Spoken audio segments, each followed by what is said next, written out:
Hello, welcome back to This Is Sport for episode 7. Myself, Jake, and Josh is with me today. We're going to be your hosts, and today we have a guest over in Denver, the USA, UFC Heavyweight contender Curtis Blaydes. Welcome to the show, mate.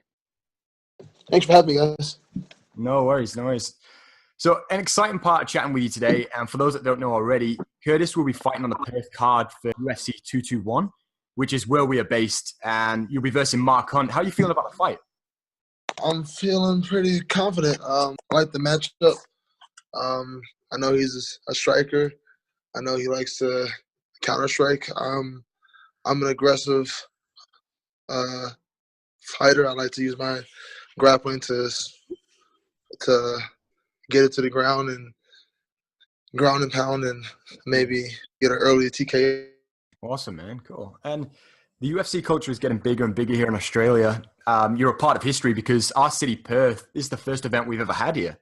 You're a part of history, and it's a great achievement, really. Oh, yeah, I actually didn't know that.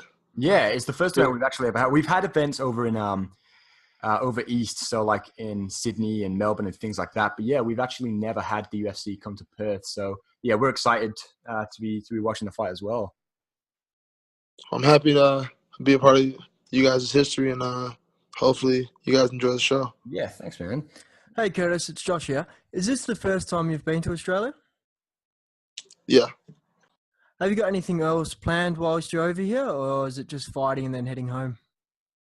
I mean, I'm open to doing whatever, but to be honest, going to Australia, it wasn't really ever on my bucket list, so I really don't have a lot of ideas, but I'm down for whatever. I actually heard you guys make kangaroo burgers. Yeah, we do. Trying one of those.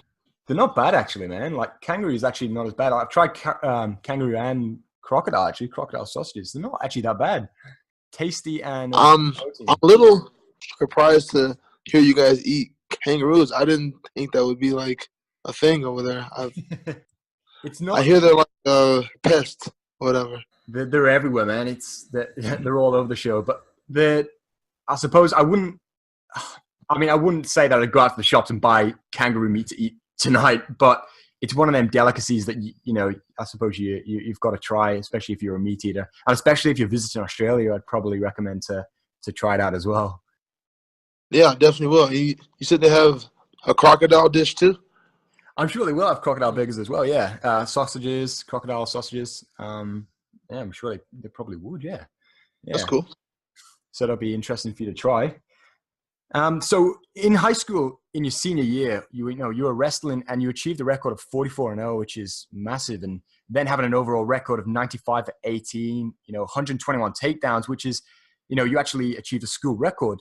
Having such a powerful wrestling background and breaking records, did that pretty much confirm for you that you wanted a career from it?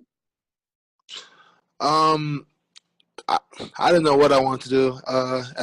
At one point, I wanted to maybe be on the Olympic roster. And then after I realized that wasn't really going to happen, that's when I kind of drifted towards MMA because I realized how many guys who were making the transition from wrestling to MMA. I realized how easy it was for them. Well, not easy, but how smooth it was. And I thought I could do that. Definitely. Having a wrestling background is huge. It backs you up all the way, especially getting yourself into MMA. How did you get in the MMA side of things from having a wrestling background? After I won junior college national, I was originally supposed to accept a scholarship to a NAIA school, but my scholarship, the paperwork, it didn't get put in time, so I missed out on the scholarship. So originally, I just wanted to do something from August to about January so that I didn't get like too big or too out of shape. Yeah. So I was going to enroll in January, but I started amateur boxing with one of my buddies from high school. He and his father, they kept asking me to try out boxing at one of the local gyms. So I finally went up there, and it wasn't too bad. And I liked the workout. So I was going up there for about a month, and then they got me an amateur.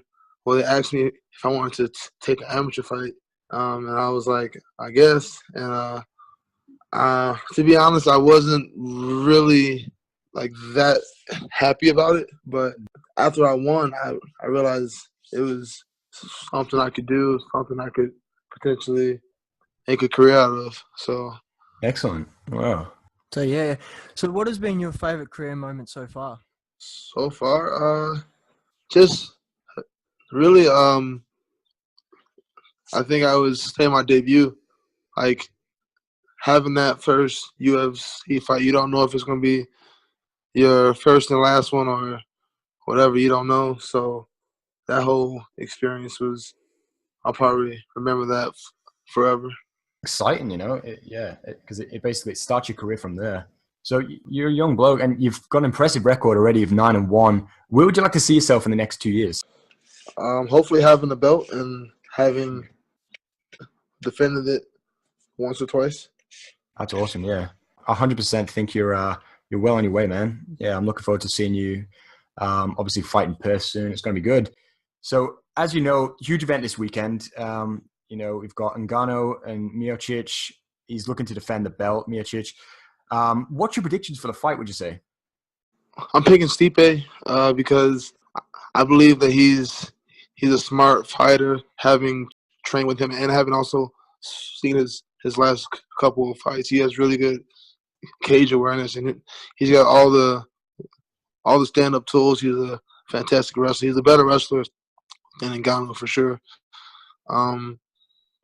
I think he'll be smart. He'll keep Ngannou at range, try to pick him apart in that first round. And then in the second round, hopefully he gets him on the cage and is able to get a dump, a takedown, work some ground and pound. If not, get a finish. Definitely just to gas him out. Because we've only seen Ngannou out of the first round once or twice. So, and both times he looked fatigued. So it will be interesting to see how he would perform in the third round against a guy like Stipe. So with the motor he has. It's going to be a really exciting fight, hopefully. And we just want to say thanks very much for taking the time to talk to us today, man. It's been great learning from you, learning about your career as well, how you became involved in the sport. And yeah, obviously we wish you all the best for 2018, and I'm sure you'll have that belt sooner or later. I'm looking forward to having the opportunity as well and taking the W home when you're here next in Perth. Thank you. I just have one question. Yeah. How big is the stadium there? In Perth. So Perth Arena is actually a decent size, man. Yeah, I think it's around 15,500. Okay. Because they have the I'm not sure if you ever the NBL team here is the Perth Wildcats. And the Perth Wildcats pull out a massive home audience every single time they play. But anyway, it's going to be a full house, I'm sure of it, because it's the first event we've ever had here. So everyone's excited. A little bit disappointed with how Rob Whittaker had to pull out. I definitely wanted to watch that fight live. So what do you think about Luke Rockhold versus Yo Romero as the step-in? I don't know. It depends on how Yo Romero come out. If he's going to be aggressive or if he's going to be his usual kind of, slow pace. Because I think if he starts off slow, I think Luke Rockhold is the better striker, better technician. He may not be stronger, but he definitely has a better gas tanks. If he's able to get his jab going and start doing all his kicks and whatnot, he'd be able to beat him in like a decision. Yeah, no, I think you're right on that. I think Luke Rockhold's a solid fighter. Probably going in as the favorite. Personally, I think, as you said, then if it goes the distance or if it goes longer than say 2 rounds, I do think Luke Rockhold will probably take home the win on that one. Yeah. Honestly, man, it's been great having you on the show, and yeah, as we said, we really appreciate you jumping on. We look forward to seeing you fight live here in Perth soon. Thank you. I look forward to getting to Australia. They know the debate was suicide. Too deep when I ride. Ruby getting